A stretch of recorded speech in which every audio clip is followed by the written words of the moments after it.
Design Tangents is presented by Genesis, where Korean engineering meets audacious design. Their groundbreaking technology powers every ride, and your experience, from first glance through ownership, is nothing less than exceptional. Learn more at genesis.com. Where I ended up sort of in terms of my passions and stuff was just born out of wanting to find a place that I could immerse myself in, where I felt understood, even if it was just me and the artists I was listening to. Like when I was on my own at home and I put my Depeche Mode records on, no one could judge me. It was me and Dave Gahan and Martin Gore and Alan Wilder and Alan Fletcher, and that was it.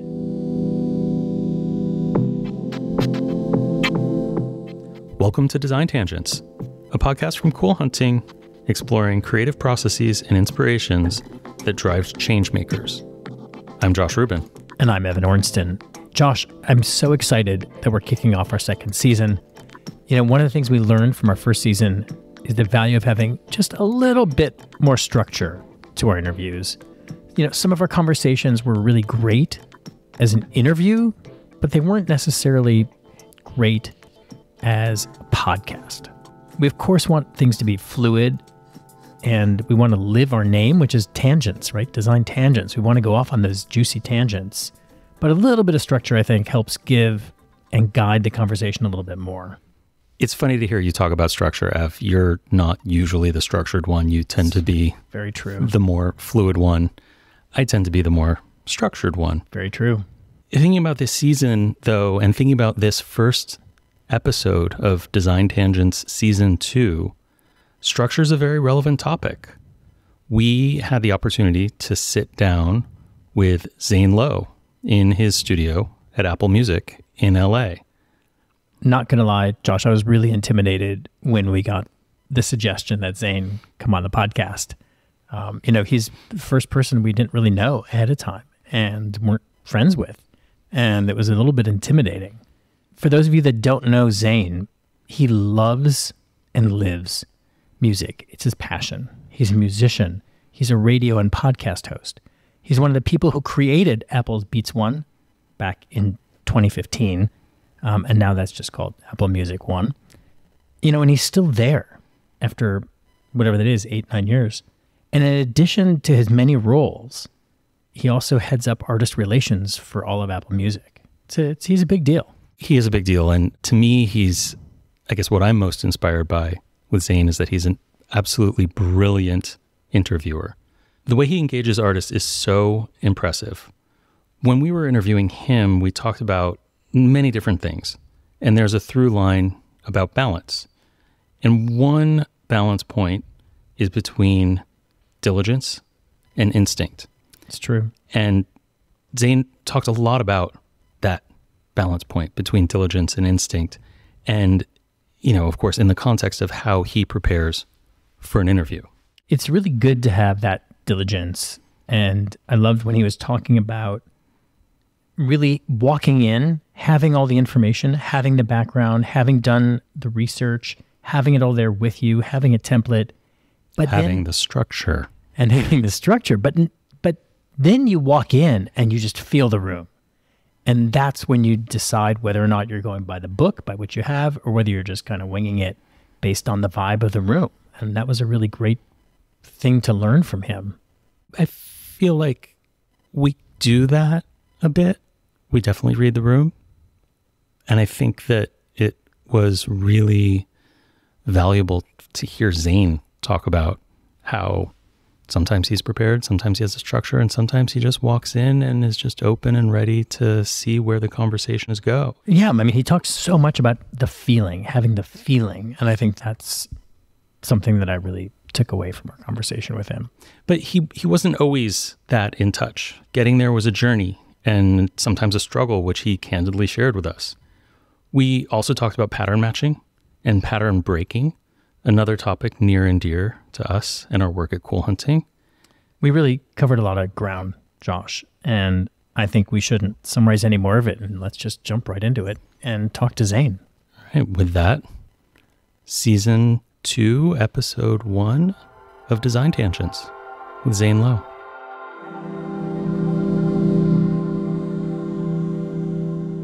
How do you find balance? You're a really busy guy. Yeah, it's a great question on a day like today because I don't have it today.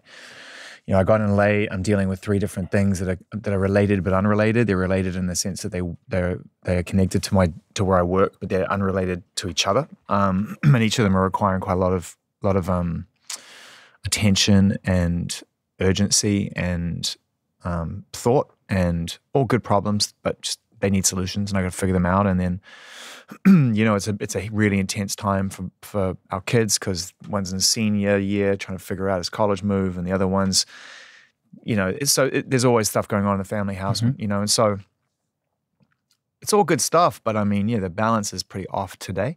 And I think so. It's a great question for a day like today, because if you got me on a day where I was like super balanced, I'd have some really thoughtful, like, well, it's a process. You use your tools and experience. But I think honestly, the best answer I can give today, which is probably the truest and most honest answer, is you just got to be kind to yourself.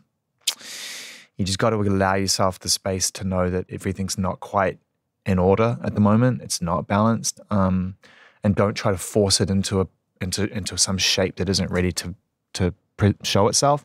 Focus on the things that you can get closer to resolving at the moment. Just focus, like, okay, well, today I'll probably only get this done. Just try not to be too hard on yourself. Trying to fix 10 things at once is what I've really learned how to do.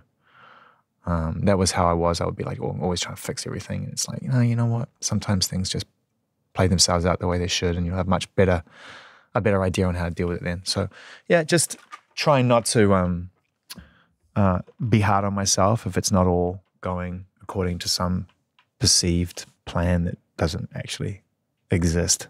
Right? There's no plan. You hold space for people brilliantly, right? You have so many artists that are very comfortable sitting with you. I appreciate and talking to Thank you. And from the perspective of a listener, it just seems like it all happens and it's all instant. Right. So do you have some sort of something that you do to transition into a moment to be able to be present? And then what are your thoughts on how, or what is your practice of holding space for people to be able to have such interesting conversations? Well, thank you. And those are both great questions. I mean, I was terrible at being present when I was younger, and only up until very recently have I felt like I'm actually in practice on that. And it's a practice for sure, and it will be forever. And I think that, it's you've got to, that's where self-awareness comes in handy, I think, when you're like, hang on, you're getting ahead of this. This isn't the reality of the situation. The things that you can use in order to better understand how to be your best self right now or be of value to this scenario are right in front of you. Don't try to get ahead of those tools or get ahead of those situations or those elements. And I used to hypothesize all the time. I used to think that, like seeing around corners meant figuring out what could go wrong. And it's actually not always the best approach. Sometimes it's good every now and then to sort of, if your instinct's saying, this doesn't feel right, then yeah, nothing wrong with hypothesizing a bit, seeing what the angles could be and doing a bit of diligence in that space, just quietly and quickly. But, and that goes across the whole life. Certainly for me at work, it comes in handy because I have to think how we think here at the company, but also how artists might react to something. So it allows us to present the information in the most thoughtful way. That's just from years of speaking the artist language. And so that's where that kind of like getting around the corner is something I do, and I work at it. But in my life, it came down to the therapy I've been doing and the fact that I was really still in a very anxious space, and my therapist realized that the best place for me, the best way and the best place for me to start to get past that, which had become just a very sort of everyday part of my life, anxiety. I just had to live with it, physical, mental, spiritual, emotional anxiety. Like it didn't matter. I was just, this is me now. I guess this is it. He's like, no. That's not the case. There's things we can do to quieten those things down. And it really all just comes down to being in the present moment. So he has been really instrumental in helping me to sort of better understand how to know when I need to just block out the left and the right and just stay in the center of the situation and just try to find the center of it and just be present. And again, it's a practice. It's like I'm really in my infancy of it, really, in a way. I'm learning the early stages of it, but I'm aware I'm learning the early stages. In terms of how it applies to me in a sort of conversation space, it's about reading the energy of the room and trying to best understand through years of doing it, what the body language or what the way that the person's moving before you even speak. Am I coming in hot? Am I coming in gentle? Is it casual like we started? Does it require formality because this person needs structure? Mm-hmm. Because this is a job for them today, because that's what's making them get up to do it, because no structure is just like, they're not in a headspace to deal with no structure. Like, we'll get to no structure once we start, but they need to know that they're in a structured place, because that's also a tool. And so it's all different. Every situation is different. And I think that I came in with far more of, I'm sorry, it's a long answer, but I want to make sure I answer it. No. This is great. That was a two-part question too. How to do that. Yeah. That's a lot. But I can finish by saying, I used to come in with far more of a sort of template or a game plan that I would change over time. And now I really try not to do that. Like, I had a conversation with someone yesterday and I thought I needed to have a game plan. And very quickly I realized that that was not going to serve its purpose. And the best thing I could do would be to sit there and listen.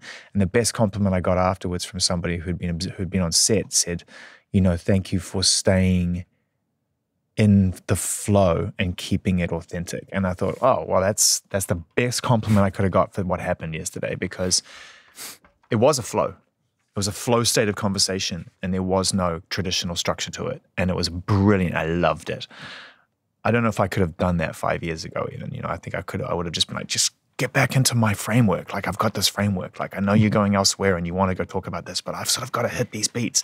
Got to hit what? Like, at the end of the day, it is what it is, a human experience. That's all you can come away with is a valuable human experience. And if it's really good, you have another one, I think, Evan and I are both constantly finding this balance of, okay, we have some preparation, some structure, but also want to be in the moment. But that's instinct and diligence, right? That's the balance, I think, to a really great experience, is that you've done the work and the diligence. And I so have I, even if I've listened to the music. I mean, I cannot talk to you unless I've heard your music, That to me is like research in 101. Like, number one thing I got to do is to feel, and I've said that before, but it's true. I have to feel the music. I have to know the intention from my perspective of the music, not just the notes and the melody, which is how I used to do it. I used to be like, oh, the drums are great. How'd you get that sound?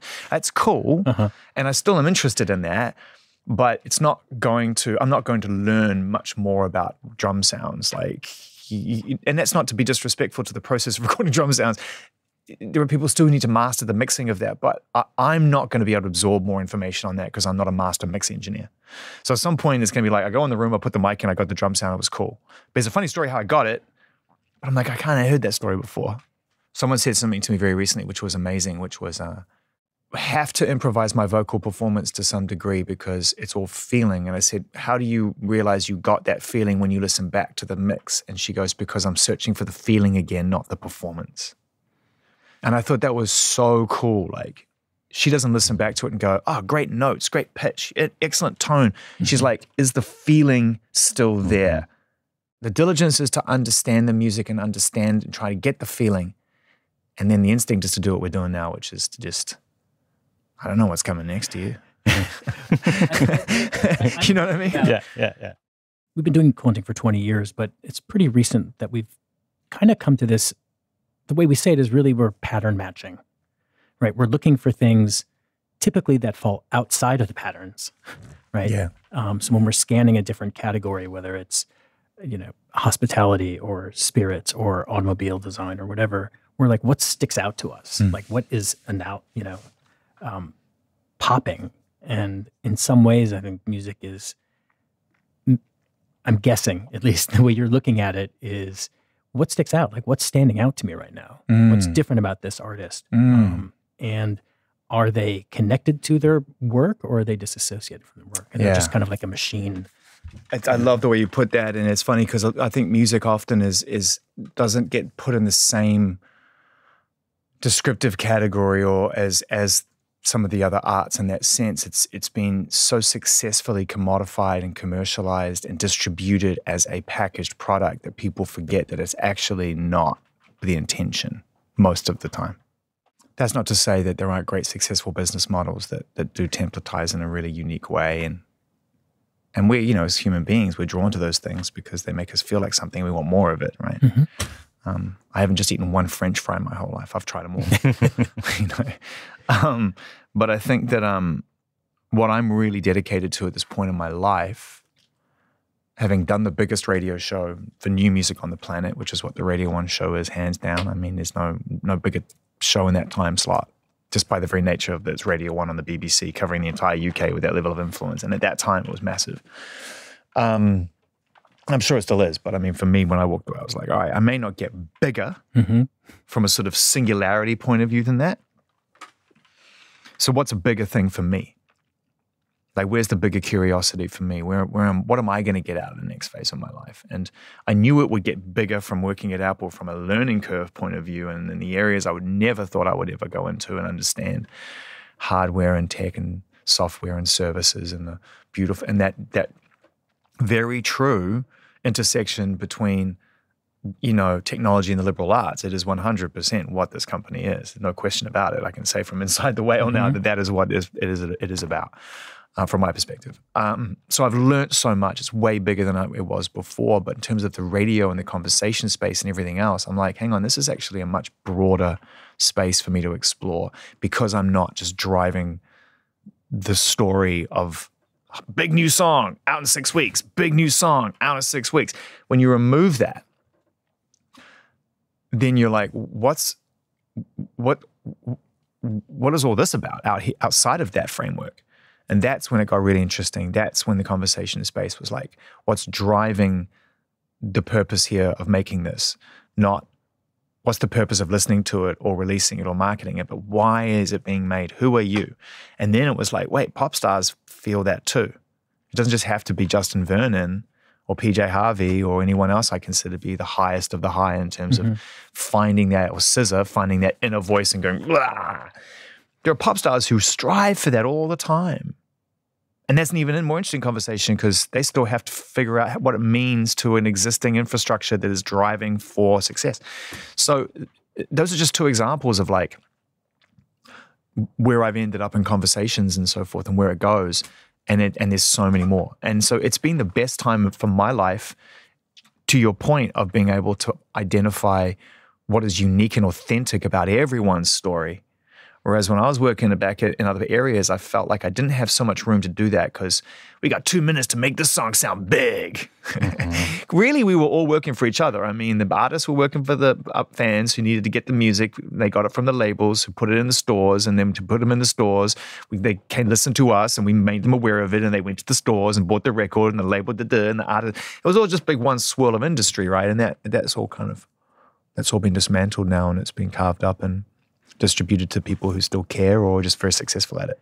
Yeah. Does it make sense? It does make sense. I mean, you're describing we called out patterns as and our practice of pattern matching, and kind of what I'm hearing you talk about is, this one pattern or template, which is more thinking, right? It's just, okay, this is the job today. I've got to I got the song, announce this, get that out, whatever. And then the other pattern, which is more feeling. Yes. And rooted in the breadth of experience and conversations you've had, and the artists that you've talked to, and maybe some of the patterns that you've kind of observed that help read the room or guide it just opened me another conversation. It opened me up because I had been trained to play records and talk to artists in order to serve a purpose for the fan, for where I worked, and for the industry and for the artist. I was really just serving this thing. And I wasn't really asking myself, what's really interesting you? Like, where's your curiosity in all of this?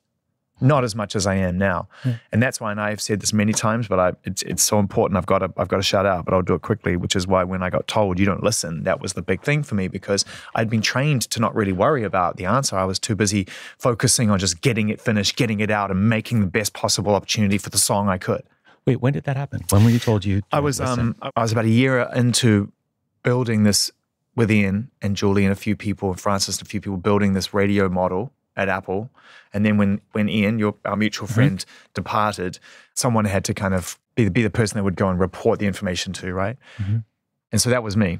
It's a very steep learning curve, and I had to figure out what I was doing, and it was affecting the things that I had been hired to do, right? I wasn't focusing as much on conversation. I wasn't as much in the conversation. Like I'd show up at the last minute and I'd be very respectful. I'd know the music, I'd know my research, but I was really just kind of, I was also somewhere else. I was also like, oh man, in 3 hours I have this meeting, I gotta think about that, and da, da, da, da. And so my friend who I worked with said, you need to talk to someone about this, and you need to, because this is really your skill, like this is a big skill. You turn your back on this and it really alters the whole makeup of what drives you and what inspires you. And if you're ready to do that, cool, but I don't think you are. So I went and spoke to a performance coach, someone who works in athletics and anything in the performance industry, whether it's athletics, high level, business, arts, actors, musicians. I think anybody who just wants to perform at a high level that feels like they're stuck. And I went and spoke to her, and she went and watched my stuff and came back and said, yeah, look, you've got some real natural ability and skills here that people are drawn to, but you don't listen really enough to what they're actually saying to you. And she gave me a bunch of examples of things that people had said that I just kind of, driven on past, and because I was preoccupied and I wasn't thinking about the moment.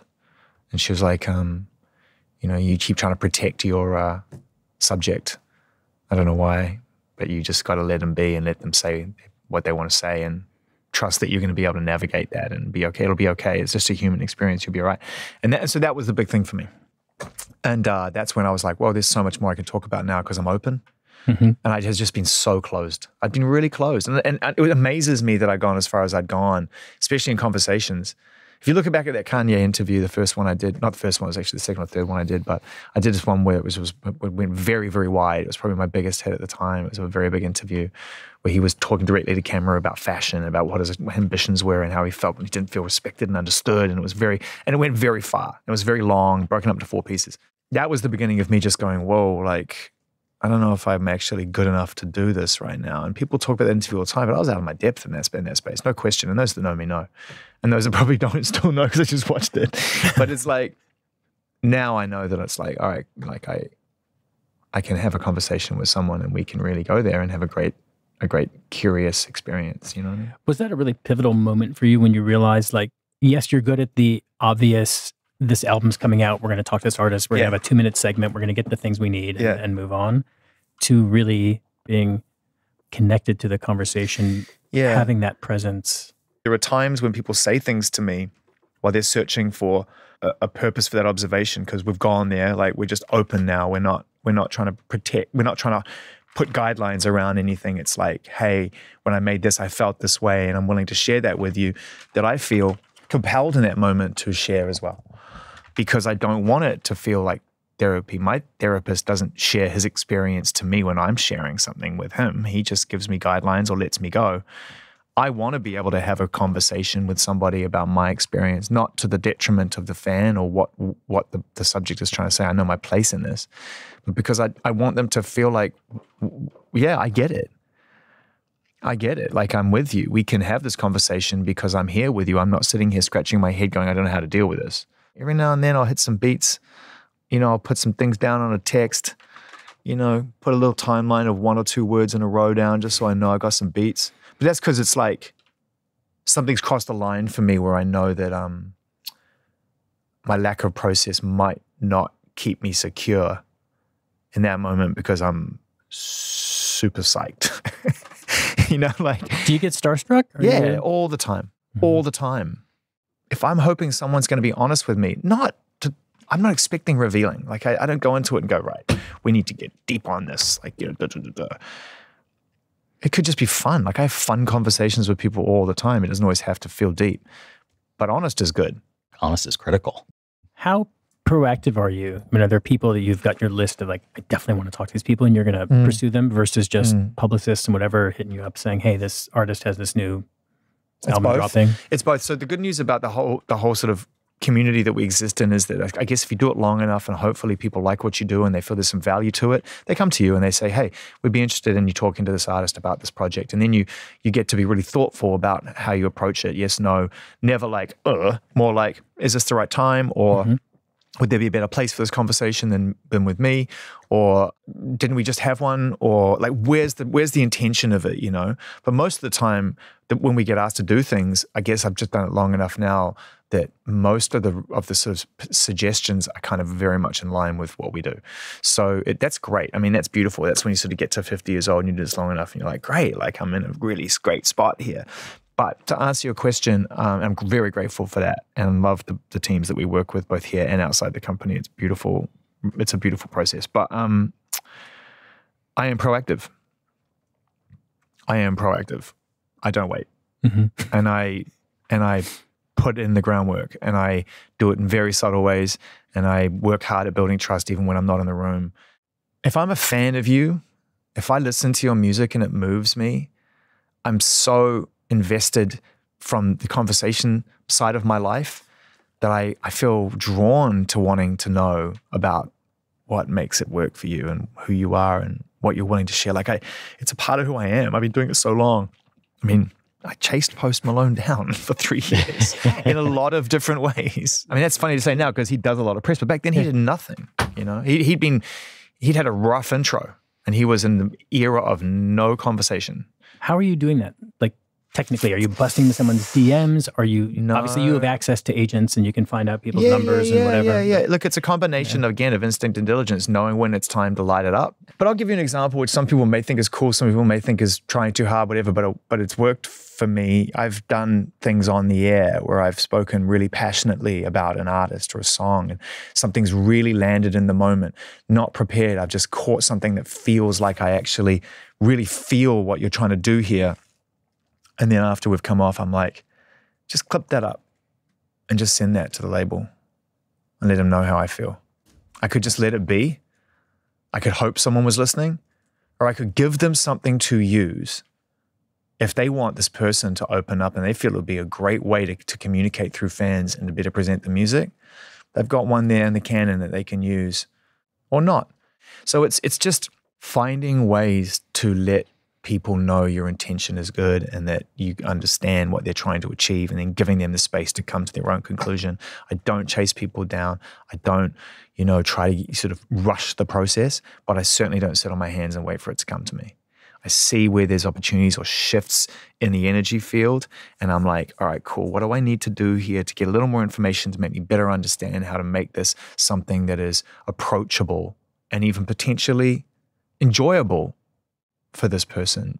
I want to talk more about manifestation of things soon as we get back from this break. This season of Design Tangents wouldn't be possible without the support of Genesis. Genesis believes that every drive deserves to be a discovery. Learn more at genesis.com. As a kid growing up in New Zealand, did you have any sense of my near future, maybe it's my far future, of things I'd like to see or do? Did you create things? No, I mean, how could I could never have, I was so far away from where we are now. And it's like, and not just in terms of distance, but just in terms of like the era I grew up in. Like I'm an 80s kid. I'm obsessed with music. I'm obsessed with the type of music that not many people are listening to or playing. And I mean, who do I talk to about that? Where do I go? There's no real industry. I can't go knock on someone's door and say, hey, would you mentor me? Like it's like, my dad was in radio. You could say that was a part of my life, but my dad he built radio stations and ran them. He wasn't an on-air talent. He didn't do anything like that. So he didn't interview people. He's a creative guy. I definitely got equal parts mum and dad in lots of different ways. But I think a lot of where I ended up sort of in terms of my passions and stuff was just born out of wanting to find a place that I could immerse myself in, where I felt understood, even if it was just me and the artists I was listening to. This is very common amongst music fans who didn't ultimately make it an art or make it something more passionate. It goes beyond just enjoyment. It becomes a place that where you are able to be yourself and just like when I was on my own at home and I put my Depeche Mode records on, no one could judge me. No one could call me a loser or any of that shit. It was me and Dave Gahan and Martin Gore and Alan Wilder and, Alan Fletcher, and that was it. Manifestation as a concept really came about later in my life in my late 20s, because I was trying to understand what my life had become and where it could go. It's about feeling something, right? And But that's really what I'm searching for, is a feeling. I'm not a master manifester. I do think that that does exist. I do think there are people, I mean, you can't tell me that Lionel Messi, it's not just about discipline and it's not just about hard work. Those things are two things he's put into his craft. But he knows where the ball's going to go. He sees it. He's already celebrating 10 seconds later down the field. I'm sorry. It's just, I just don't, and I just think that it's too much of a singularity for us to not feel that everything around us is shifting and moving all the time. So why can't we move with it and into it and figure things out? I mean, I just want to believe that. But I like it when things come into my life, and it tends to be more sort of about health and well-being and the well-being of my family and things like that, more than like money. I don't sit there and go like, I want to feel like I got money. It's more just like, oh, I really want to make sure everyone's good. I want to feel like everybody's healthy. I want to feel like our kids are fulfilled today. It's kind of almost a form of prayer, I think. And I love it. I love the idea of it. I love the concept of it. I love the idea of the concept of religion is beautiful. The idea of community coming together and creating a shared experience that supports one another and ultimately puts prayer into something intangible in the hope that it makes life better is beautiful. We just know it's got complicated, but I just think it's good to be able to step out of yourself and believe in magic. I think it's pretty cool to believe in magic. I don't want to live in a world where magic is sort of, there's a reason for that. It's like, does there have to be for everything? It might be a stretch, but I feel like the way you were talking about putting on a Depeche Mode record and, no one can judge you. No one's around. You're just in that moment, in that space. Finding that maybe in some ways has enabled or empowered you to create that for others. It gave me so much in the way back to kind of the earlier part of the conversation, the way you hold space. Yeah. Right. Being able to create a moment and engage who you're talking to in a manner where the rest of the world can just be tuned out. I'm so glad you said that, because, and I can't actually, I'm no closer to understanding why this is than I was when I was a kid. But for some reason, the people who create the music are of paramount importance to me.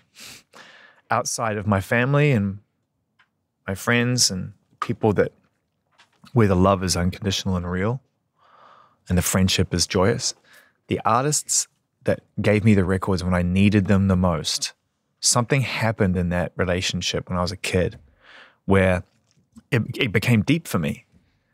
And so when people who still to this day say, like, why aren't you critical? Why don't you criticize things? Why is it always positive? It's always coming at it from the wrong angle. It's not like I'm trying to be positive. I'm trying to your point, honor and respect the gift that I'm being given. I understand it's art, it's on the block, it should be criticized. Critical voices are important.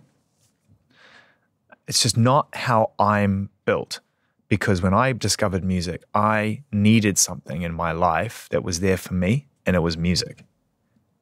So for me to actively search for things I don't like is in contrast to that relationship that I have with music, which is I'm only searching for things that move me, and if you move me, I love you. Thank you. I need it. You're there for me. When did that awareness help transition the way you talk to people? So right at the start, and only very recently.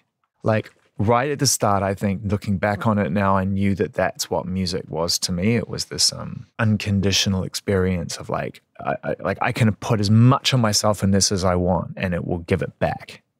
But then, as I sort of grew and went through my 20s and 30s and whatever and did jobs, yeah, of course it was like I said, it was like, hey, and there were moments when it was like, hey, I really want to hear my song. It's like, yeah, cool, just leave it, I'll get to it. Because you're moving 100 miles an hour and it becomes something that kind of feeds into a job, into a radio show or a TV show or whatever, But as I've gotten older now, I'm reconnecting to that original feeling. And I think that's because, again, I'm having conversations with people where that feeling is the narrative.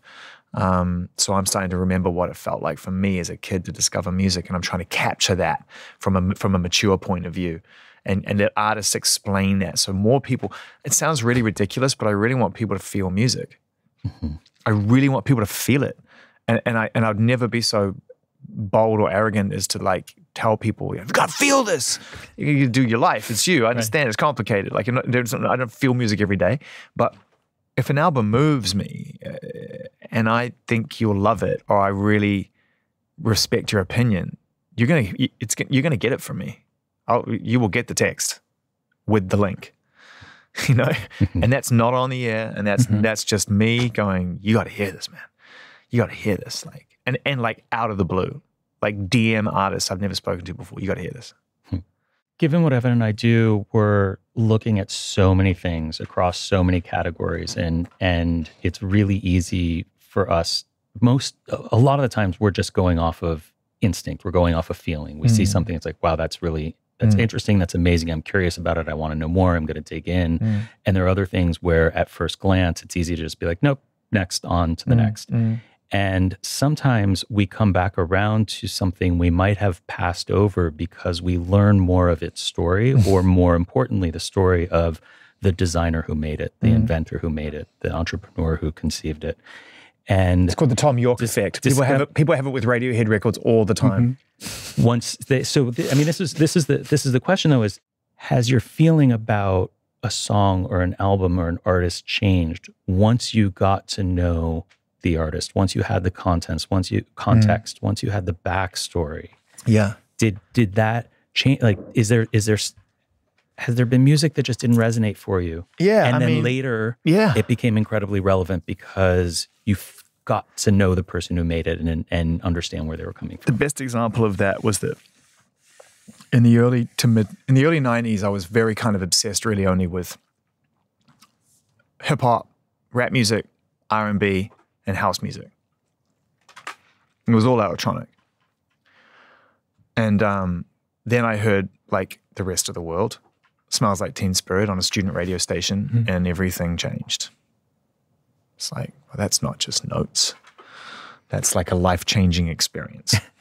Like, no question about it, you know? It's like a child eating a donut for the first time. Okay.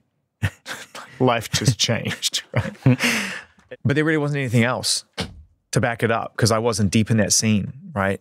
A few of my friends have been into like Bleach and knew about Nirvana. They were dismissive of people like me who were coming in on a Teen Spirit level. But it certainly wasn't big enough to dig your teeth into. So I was still kind of mainly over here. And then the first ever Big Day Out got announced in Auckland, and it was 4 international acts and some New Zealand, Australian acts. We always consider ourselves to be part of the Southern Hemisphere lineup. And then there were like 4 American acts. There was the Breeders, Urge Overkill, Soundgarden were headlining, and Smashing Pumpkins. It's a great lineup. Great lineup, right? For year one. Yeah. I mean, dude, amazing. Anyway, so Pumpkins are just about to release Siamese Dream, I think, or it's just come out. But it ain't what it is. It's like they're sort of post-gish, like, they're not Nirvana, and they're too weird to be Nirvana. And I didn't really listen to the album. I sort of went through, I knew the hit singles. And then I interviewed Billy Corgan for the first time on the side of a grassy bank. He's so tired of me telling this story, but I tell it to him every time. On the side of a grassy bank, I'm a kid. He sits down, he's got that Superman long sleeve Superman shirt that he always wore on that tour. He's like, it's one of the most sort of instantly charismatic weirdos I've ever met. Like just brilliant rock star. Tall, broad-shouldered, huge hands. And he just sits down and he's just so kind of macho and effeminate in equal measure. Like, I'll never forget the feeling I got. It was like, this guy's like a big guy, but he's also so delicate with his movements, and everything's so sort of, like I said, just very soft, right? And so I'm kind of like falling in love with this guy. Like, this guy's like, I've never seen him met a guy like this. This guy's from outer space. And I finished this interview and I'm really like, this is the first time I think I ever felt like, wow, like I'm really into this person beyond the music. Like I'm really fascinated by this person.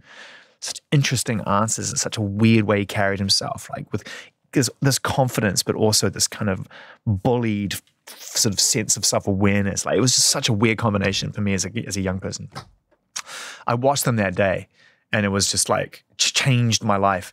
And I went and found that tape of that album, and I listened to it. And I'd already listened to it. I was already a fan, but I listened to only that album for a year.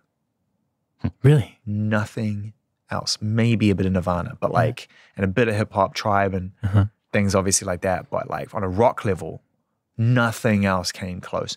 And that was the first time I was like, all right, like there is a space for me to be a fan and do my job. And in fact, it might be good if I combine the two. But and to receive that, to have that physical connection. Yeah. And that it's one thing to talk to them in some other manner, but to like physically be face to face and to have that energy exchange. I just didn't reject it. I just didn't go like, okay, let me just ask these 10 questions on a piece of paper. That was kind of the beginning of when I realized like me feeling how I do about the music and about the people who make it is just kind of who I am. So just be that. Don't try to be what a music interviewer should be on paper, or a radio DJ or a presenter should be on paper. Like, be a fan. Like, be a fan. Like, you may alienate some people who don't like it. Maybe they just don't like me. Maybe they don't like over-enthusiasm. Maybe they want more balanced personality representation of what I like and don't like. Who cares? At the end of the day, this is who you are. It's what the path that music put you on when you needed it. Circumstances and events around you in your life when you discovered that music, when you discovered the Tom Pettys, Led Zeppelins, the Cures, Depeche Modes, the Smiths, the Crowded House of Split Ends, all these things. That's the stuff. That's the stuff of like dreams. Like, you hold on to that. Like, most people move on from that. And I go back and listen to those records. Like, never lose that. That is kind of what will keep you in the room and keep you happy and keep you loving what you love. And so that was kind of a pivotal moment for me. And also meeting Chris Cornell, rest his soul, man. I mean, wow. I mean, I'm not sure I've met too many people in my life that you just stop. You just stop thinking about whatever you're thinking about. You just like, whoa, dude, the charisma that guy had is off the charts. So sad. I think we have many different things to come back to. Let's just take a quick break. Introducing Work From Anywhere, a Hayworth Connect podcast, where we sit down with industry experts to discuss what's new and important in the world of work. We are now kicking off Season 2. In this series, we're focused on organizational culture, how important that is to the way we go forward in a work-from-anywhere ecosystem, and how we design the workplace to best support the most engaged workforce. We're available wherever you find your podcast, and we hope you'll learn along with us. Who's impressed you really over a long period of time? I only reserve that feeling for people that I know well enough to feel comfortable feeling that. I try not to overextend my sort of holistic investment in someone unless I feel like I'm getting to know them, and it's kind of like they could hang up their mic and we'd still be friends. Right. It's not just work. It's not just selling the product. And like any job, you end up becoming friends with people with similar interests and passions, right? It's not like because I'm on one side of the table and they're on the other, that friendship is off the table. I've got great friends in music, great friends who still make music, some friends who don't make music anymore, some friends who used to be quote unquote considered arena level success who are now still playing in bars, and I still talk to them all the time. Like, it's never been a hierarchy of kind of who's doing what in their life. Some of the people who I've seen the most growth in are out of through the other side of that success, and are very happy and have found balance in their life and other things that keep them really happy in their life. And it's actually the opposite. Sometimes I think a lot of the people who are my friends, I look back on it now in the tapestry of life, the journey of it all, and I think maybe they were at their most challenged when it was really at its biggest. I think it's tough. I think it's a hard thing to process. And so I only even want health and well-being for anyone who's in my life who I care about. And I sort of feel compelled to probably give you an example, and I think probably the most obvious one for anybody, and I'm sure she won't mind me saying, is that becoming friends with Paramore has been a really rewarding experience for me, because the relationship began with Haley and I connecting at a time when I think both of us were individually doing our own work. And then when we met back together and had conversations around her solo albums, I was back in therapy, she was figuring stuff out, and we were like, this will be an interesting conversation, right? Two people who, you know, see eye to eye on some stuff, and you like my music and I like your take on my music. Let's talk about like life. And so when I see that band out there just having their most successful time ever, like legacy era success, like nothing can, like they can just do whatever they want now at the level that's good for them. That's the stuff, that's an example of the kind of stuff that makes me really happy beyond just getting the records.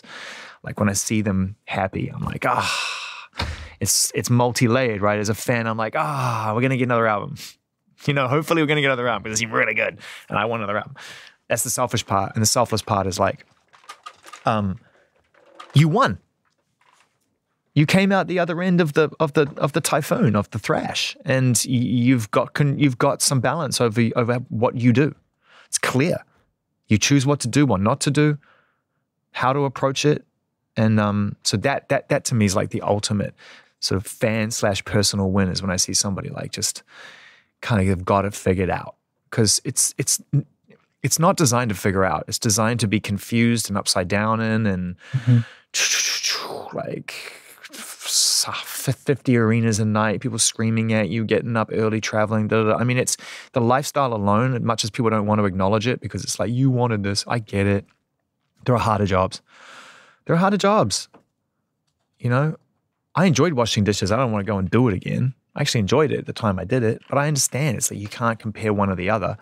But it also doesn't mean that you should sort of not acknowledge that it's a very unique and unnatural experience for someone to go through, especially when the reason that they're on that stage or making that music is probably because they have to communicate through that medium, because they don't know how to process that level of attention or that level of the ideology of love, not the real thing, but like the idea of like love. Like, I love you. Like, do you know me though? That's why I love what Neil Young said the other day on stage at the Creek. And everyone just, I didn't realize when you go to a Neil Young show that it just becomes like it becomes this amazing sort of back and forth with the crowd. I didn't realize that when, especially in solo shows, it's obviously a thing where people just go like, you know, I love you, Neil. And he goes, wait till you get to know me.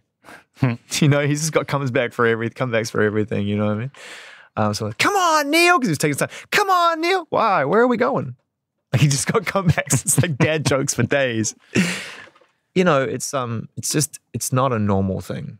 So I'm really happy when I see my friends find some normality and still get to do abnormally brilliant shit. That's the balance I'm looking for. Can you be at your best and not feel like you have to give your best every time? I mean, abnormally brilliant shit. You were recently at the opening of The Sphere. It's abnormally brilliant shit. U2's first show in that venue, in that abnormally brilliant shit. I'd love to hear about the experience of The Sphere and how that your thoughts on just how that could be changing the game. Well, the game doesn't need to change. I also went and saw fantastic shows in stereo environments, staring at a stage at the end of a field or an arena or a club, and felt something very amazing and meaningful in that environment. I don't get a sense that anyone's going into those venues like, man, when is this going to change? But that doesn't mean that someone shouldn't follow a dream or an idea that's just way bigger or way different. The thing I got from Sphere is that it's not actually a music venue. It's a very experiential venue. And I think that what Darren Aronofsky's doing now is going to sort of create some balance in terms of the expectation of what Sphere is. I think when you launch it with a band like U2, you're like, who else could do it? And the truth is, you know, it is probably a relatively small group at this point, but that's not to say it's not going to inspire people to do it. I've spoken to 2 artists since it opened who are like, oh, we're going to do that one day. But it's always one day. It's not tomorrow. Because it is a huge investment. Time, money. You're not going to do it for one night. Ain't nobody going and playing the Forum and then whipping off to Vegas and doing one night at Sphere. Nope. You know, you're in or you're out. And if you're going to be in, you got to be ready to be in, which means you have to be financially ready to be in. You have to be emotionally, and you have to, your legacy has to be topped up and ready to sell the ticket. Everything's got to feel like it's an event, right? You don't need 100 hits, but it needs to feel impactful for your audience. So it's a commitment on a high level. So I think that's where it's going to change things. I think it's going to add something to people's to anybody who has an ambition to push it as far as they can. They will now add that to their list. And that's going to be cool. That's going to be cool to see like who wants it. But I don't think it's I think we all thought it was like, you know, and everyone was like, it's the greatest music venue ever created. It's not a music venue. It's really not. Like going and watching those visual events in there, cinematic events in there.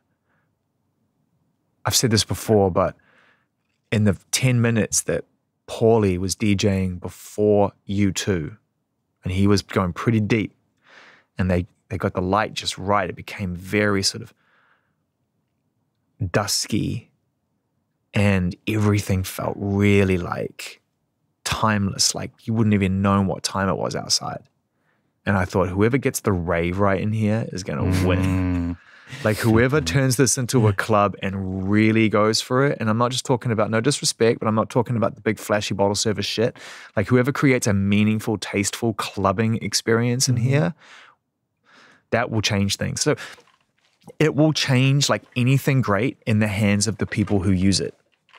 Is it more like an ABBA Voyage kind of Like venue? what do you mean? Like what do you mean? Like the ABBA experience in London. Oh, right. I Like, never saw ABBA, to be fair, so I couldn't comment on that because I never made it to London to see it yet. But so I don't know. I can't compare that. But what I can tell you is that so I've been to places where the screens seem bigger than what's possible, and I've been to shows that are multi-sensory and coming at you from different parts of everything. I've never been in a place or been at a show where the relationship between the technology and what you're actually experiencing with the people in front, behind, left, and right of you is so seamless. And by that I mean that when, in particular, they decide to sort of suspend the concept of any frame at all, they remove the sphere and you're in the parking lot in Vegas and you're sitting on the seat staring at Vegas at night. I looked left and right down the row to the point where the stands end and it becomes angular and you see the edges of the stand going up. And I really was like, I don't see any ending. I'm not like, oh, I am just sitting in a room. I was like, no, I could literally, didn't take much for me to suspend my belief that it just kept going. That if I went to the edge of that seat at the far right and looked around the corner, I would see all the way down to the end of Nevada off in the distance as far as the eye could see. Like, so so it will be and continue to be, and increasingly so, a very immersive experience. It is very easy to forget where you are in the right hands. We really need to go. It's really amazing, man. We need to go. It's pretty spectacular. And what's really cool as well is that even though the band's tiny and Brian Eno's, in any other circumstances, enormous replica of a turntable stage is really big, and everything else going on around is really massive, when they get to that crescendo of with or without you, you ain't worried about the screen. And that's what they've done really well, is they've still brought it back to the power of the music. And I never felt disconnected from U2, even though they couldn't have been further away from me. Yeah. You know? Interesting. Yeah. So that's the production, right? That's not the venue. That is the blend of the artists and the production. That's and where it's going to be. Yes. That's what's understanding how to. And manipulate is a word that has such negative connotations, but it, I think, is a very positive thing as well. How to manipulate the audience. Like, I'm a weirdo. Like, I want to see Bon Iver in there. Like, I'm a weirdo. I want to see, of course I want to see Beyonce in there or Coldplay, but I mean, I want to see Radiohead, in there. I want to see, like, what is Kid A going to do in there? What's everything in its right place going to sound like and look like in this place? You know what I mean? So for me, it's like very... I'm just hoping that it continues to create and I think it will become a place where it can be experimental and not just about scale, because it's too cool to just be about scale. It needs to be a place where things are invented and created, and it has to work together. It's not just about having effects or cool video. But there's no effects. That's the thing. You two have 4 lights, freestanding light towers, just single light, like single towers, 4 with lights on it. So it's not like there are effects. There's no the biggest effect in there is the drone that sweeps through that place right past your face and disappears down over that floor towards the band. And that's when you realize how big it is, because the screen makes it feel so intimate when it wants to. And then the drone sweeps past your face. You're like, whoa. And then it goes right down over the crowd and over the band and then up around the sky and swells up. And you're like, all right, I am in a massive cave, like an enormous technology cave right now. It's pretty cool. Zane, you do so many things here at Apple, and it's great to be here with you in your studio. You are one of the people who've kind of developed it into what it is over the last 9 years. Which is pretty amazing. You've been part of this journey of the evolution, really, of audio, which is pretty amazing what it's brought to this company. You also host a daily show, almost a daily show. Yeah. Right? Yep. That's part of that has always been your interviews, which have also now become something else. That's the biggest challenge, is balancing the live show with the travel and the interviews. So that's the hardest thing. And the podcast, right? So you've got a lot of things that are going on. Can you kind of give us a sense of, plus you do artist relations on top of that, right? So you're dealing with so many different layers. I want to say what's it like for you, but on an average day, you're thinking about so many different kinds of things. How do you bring all that together? It's actually a really lovely way for us to it's a lovely 360 thing, because you asked me about balance at the beginning of this. And the answer is not dissimilar. I used to struggle with focus. I used to feel like I had to have 30% of something going while I was trying to finish the last 20% of this and start this and then almost finish that. And it worked for a while, but then the stakes got higher and the jobs got bigger and it was harder to kind of balance that out. It was easier when I was running my own shop, and I was employed by the BBC, but I knew I had to be here at a certain time and I knew what my job was and I was in a great flow there. And I was just like, man, I'll show up, give me the records, what am I doing? Mic's up, let's go. The rest of the time I'd be recording, producing, mixing, booking DJ shows, figuring out travel on that. That was when I was sort of juggling the things. When I came to Apple and I realized that a lot of those sort of multiple channels were going to be replaced at the same company and require a lot of attention, it was Jimmy Iovine who took me aside. We didn't need to. Jimmy never takes anyone aside. He just told me straight into my face, you need to focus. You are great and you're here for a reason, but focus. When there's something great in front of you, make it incredible and just don't worry that's going to go away. You'll spend less time, better time, making that a success than you will trying to finish it with all these other things at the same time. It's easily said and done by him now. At the time, it took me a long time to figure out how to do that. And I'm getting better at it. And so, I have a lot of jobs. But if I'm on location and an artist is going to give me some time and it's going to matter to that artist and to the fans, that is my focus. Especially if it's someone that you've been working on for a very long time, to get that time together. And nothing's going to get between that. And if I'm on the air and someone needs my attention, unless it's an emergency, and I can do both, I'm on the air. That's my focus. And so it's really just about being able to apply focus and get things into a place of value or in place of excitement or enjoyment. And also, to be fair to the really amazing teams I work with, just delegation, I've got incredible people around me. I mean, the people who work on this radio show are so smart and so into music, and they feed me all the time. And so they make this really fun. The interview stuff now, I've got an incredible team. I don't have to really worry about any logistics. I lean into the areas I'm interested in. I make sure that, my opinion is heard in certain areas, or the way it looks, it feels, where the location could be, the timing of it. If there's a problem, I'm definitely there to help solve it. And I offer that level of artist relations experience, don't push that. let it go. We'll come back around in 6 months on that. You know what I mean? Like just a bit of perspective when everything seems really like, no, we've got to make it happen. No, we don't. It's cool. We'll get it. Don't do it now. They're not in the mood to get that information. They don't want to hear from us. It's cool. We'll come back around when the time's right. Give them some space. It's the best thing we can do.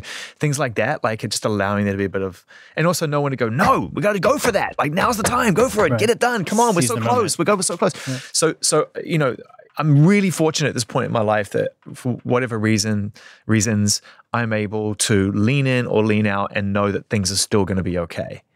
So that's really how I get the balance is, and I get to choose to focus, is that I've got incredible teams around me that say, hey, I need your focus on this. Like, oh yeah, cool. What do you need? And then it's like, did that help? Great. Move on to the next thing. And so, yeah, it's about choosing good people to be around and trusting them and delegating and having and enhancing everyone's experience by everybody getting to do their best work to get the best result.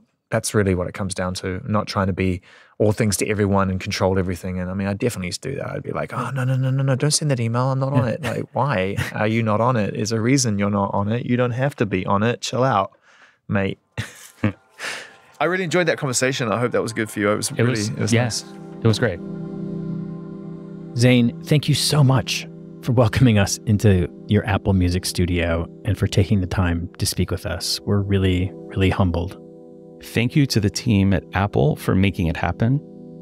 Listeners, let us know what you think of this episode by leaving a review on Apple Podcasts or your podcast network of choice.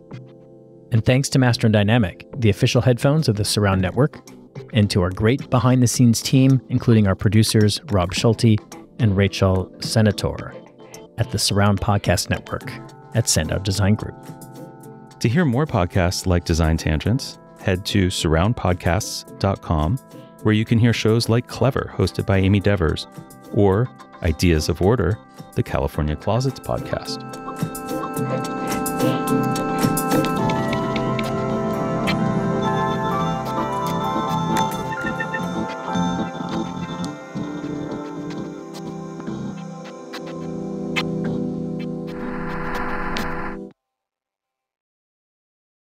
We'd like to thank Genesis for their ongoing support in presenting Design Tangents. Learn more about Genesis and their luxury automobiles at genesis.com.